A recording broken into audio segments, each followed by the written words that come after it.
What's up guys, what is up, and welcome back to another episode of Ark Survival Evolved. Today we are going to be trying to tame up a Dunkleosteus steed. I don't know, I'm gonna call him a Dunkio, because that's like the easiest thing for me to remember. Here we have found one. You can kind of see where he is. You can see my map, which I can whip out a little bit and show you, kind of, not really. We're kind of just over there on the lower west coast. But boom, on the screen now you should actually see from the wiki a map of where these guys can be found. And you can see right here they can be found in kind of like, they're not really found in shallow water. You're gonna find them in middle to deep water. And here we have one of these beasts. So just to make sure that I don't die, I do have whatchamacall, God mode enabled, and also just so I don't have to wear a scuba tank, I have infinite stats as well.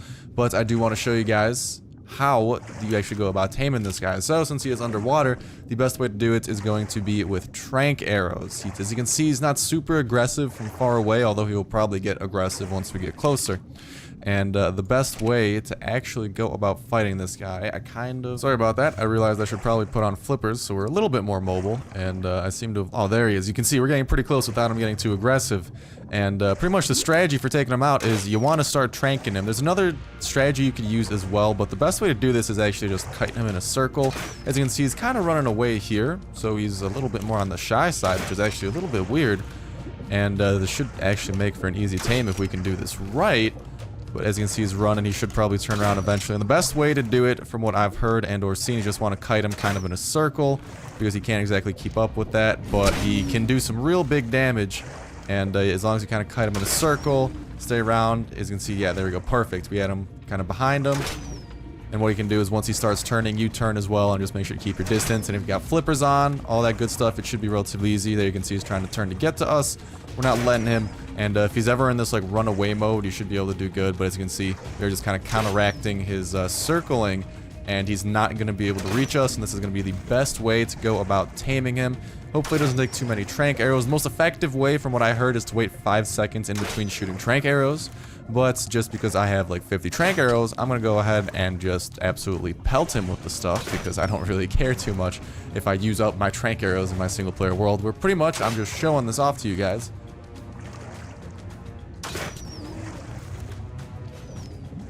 And I've actually ran out of trank arrows. I've used more than 50 trank arrows for this. Oh god. That's awkward. Could have swore I had more of those. There we go. Oh my god. He actually just knocked out. Okay, so the trank arrows finally hit him. Okay, you know what? That's perfect. Only took me about 50 trank arrows to get there, but once we got there, we got him knocked out. The thing is, I do believe that his Topor does drop relatively quickly, so we do have to be a little bit cautious about that. So if we look into here, it's actually, you can see 2,000 Topor, and this is a level 12 we're dealing with, and just some of his stats there. This is going to be a pretty big beast. Alright, so to give you guys an idea on how the taming time on this guy will go, there you can see his food going down, but pretty much for a level 1, it will take 10 minutes. This is all on normal taming rates, normal taming times, all that crap. You can see his Topor goes down kind of quickly, so you do need a decent chunk of narcotics for this. But this is for level 1, normal taming multiplier, normal food rate, all that crap. It is going to take you 3 kibble of the Titanoboa variety, which takes a Titanoboa egg, a long grass, a cooked meat jerky, 2 mouthberries, 3 fiber, and a water skin. You can also use 7 raw prime meat, 14 cooked raw prime meat, 20 raw meat, and 40 cooked meat. And the times for that is, it's going to take 10 minutes, around 10 minutes for the kibble, around 15 for the raw prime, around half an hour for the cooked prime, about 45 for the raw meat, and an hour and a half for the cooked meat. And that's for a level 1.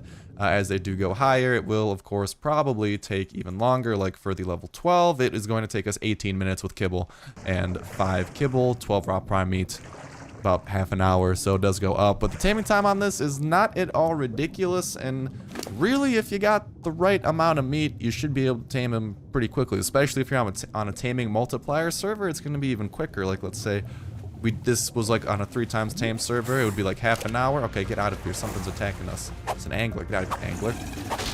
Let's say it's on a 3 times taming server. We're taming up this guy, it'd probably take us 10 minutes. It really would not take long. His Topor probably won't run out and all that stuff. The problem is you do have to be mobile, and it takes a lot of Topor to knock him out. The saddle is a level 40. There you can see how much our just normal meat was able to put his taming up by. So you can see that it does go up relatively well, and it'll get 5 extra taming levels. But that's about it taming-wise. I'm going to go ahead and just force tame him so we can show off some of the actual stuff that happens with him and speed this process up a little bit. So there we go. We got our Dunkleostesis, level 17, and we just got to go ahead and throw a saddle on this guy. So, as you guys probably don't know, but the saddle for him is going to take 300 hide, 180 fiber, 120 cementing paste, and 80 metal ingots. Now, wait, hold up. Now, oh shit, I just spawned something. I did not mean to spawn that. No! Why did I do that? There we go. Okay, we got it, we got it, we got it. Well, funnily enough, we just spawned in a level 120. Okay, didn't even realize that.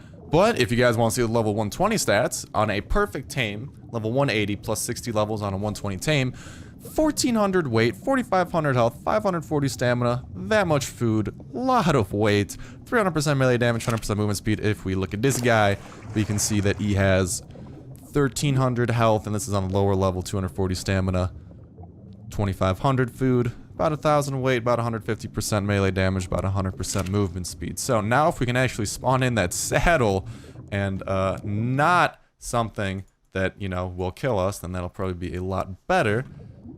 Let's actually make sure this is the right thing. We have a saddle, and we can ride on this thing and have a little bit of fun. So since we got the 180, might as well ride on the 180 and have some real fun, shall we? So let's throw on that saddle and check out what this is going to be like. So right now I am sprinting, as you can see, not the fastest of animals in the world. Really, it's not. Game, don't tell me you broke. Okay, there we go. Yeah, really not the fastest animal in the world. It's actually pretty slow. Right now I'm moving normally. Right now I'm sprinting. Really, really not that quick at all. So that's kind of disappointing, but at the same time, I don't think I came into this expecting something quick. So if we right click, nothing happens. He doesn't have a roar, but if we bite, he does have his bite move. And that's about it. So all we can really demonstrate is his damage. We could try and get a hit in on our Dunkio and see what he does. Oh, does he not have friendly fire on? I don't think I can harm my own dinos, unfortunately, and there's not much else to kill around here. But if there are some oil nodes, I can show you something cool about his gathering, because the special thing about this guy is that he can absolutely destroy stone and oil. So he's actually going to be fantastic at breaking stone structures, especially if someone has like a stone base underwater. Whew. Rip that base. I'm telling you that right now. He can absolutely destroy that stuff. But here we go. We can show you his oil gather, and I think this is going to be the most efficient oil gatherer in the game, if I'm not mistaken. So if we attack that oil, we get 32 oil just from one hit. And here we have another small little oil node. We can hit that, and we get 24 oil. So a fantastic oil harvester. And if you're looking for oil, this guy is going to be able to help you out quite niftily. And if you tame him underwater, there's probably a lot of oil to go around. So it is going to take a little bit to tame him. But in terms of his stats, very much so a tank. And if I can summon in something, I'll actually just summon in a lower level one. I don't know how this will go. I'll just summon in like a level 1 here and see if we can't show you how much work we can do to him. So right now we're attacking him, at least attempting to attack him. He doesn't seem to be dying. Huh, that's weird. Why isn't he dying? Hello? Come on, asshole, die. Are we actually even doing damage to him? What the hell? This is really weird. I'm so confused.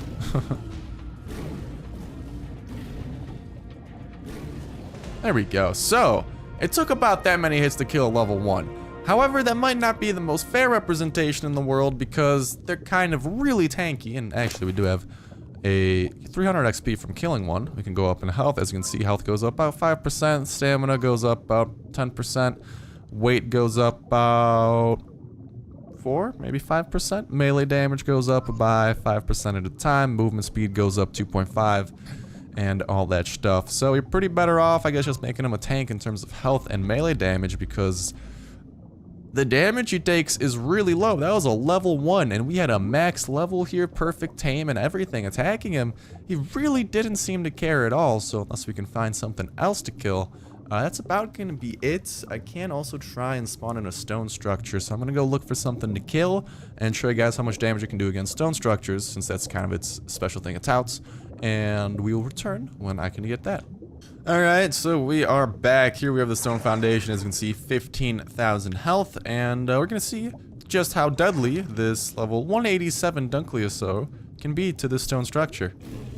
Okay, so I think we got a hit in on it. No, we did not. All right, let's actually head into this approach a little bit better. I don't know if maybe I just can't do damage to it, which would kind of suck because then I can't really show off the stone structures, but we will see. So just line up perfectly here and see if we can't get a hit in on this stone structure.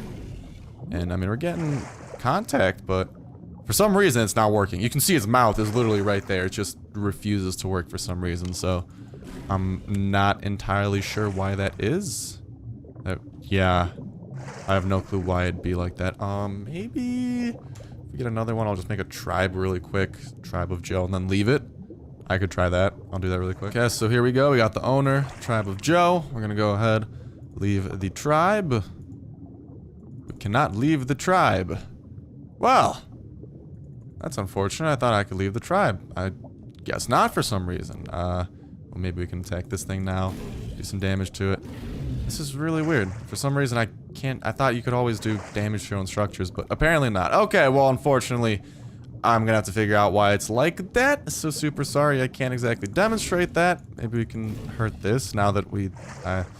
Yeah, no. Okay, well, whatever. That sucks. Oh, here we got an anglerfish. Let's destroy this anglerfish really quickly, if we can. His maneuvering, as you guys have probably noticed, not the best, and the damage he's doing to this anglerfish took a while to kill that anglerfish, surprisingly, but he did manage to get the job done. So this guy definitely a really good harvester, decent fighter, I'll put him at. Although the fact that he does take not a lot of damage, he's taking 4 damage from this anglerfish.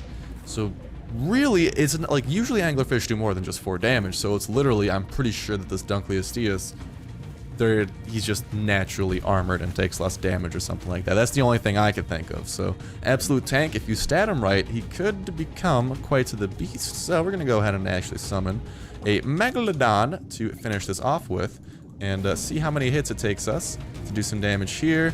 We're at 3 hits, 4 hits, and we could kill a level 1. So actually, decent damage dealer, but the fact of the matter is he's an absolute tank, and you're going to be able to get a lot of oil and just natural resources from underwater. That's kind of where he excels at.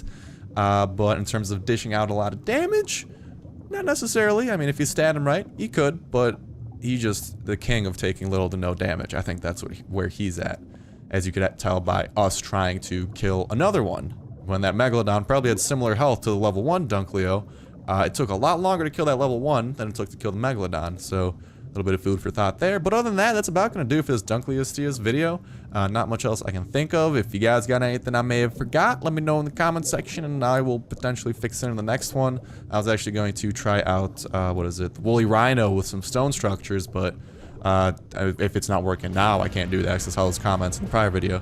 But also another thing you can leave in the comments that I would very much so appreciate is just let me know what you guys thought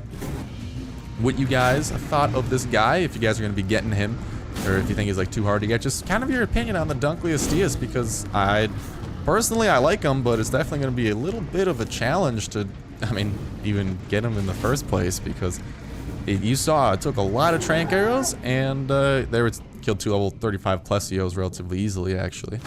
And actually, if you just crank points into melee damage, you can see that that goes up by 5%. That can lead to some nice stuff. But yeah, as you can see, decent damage dealer. Just let me know what you guys think of him, what you guys will use for him, and what you get if you'll try and get him. Although I do understand it's quite difficult. But before I start talking in an endless loop again, I'm going to go ahead and end the video here. So thank you guys so much for watching the video as always, and hopefully I'll see you in the next one.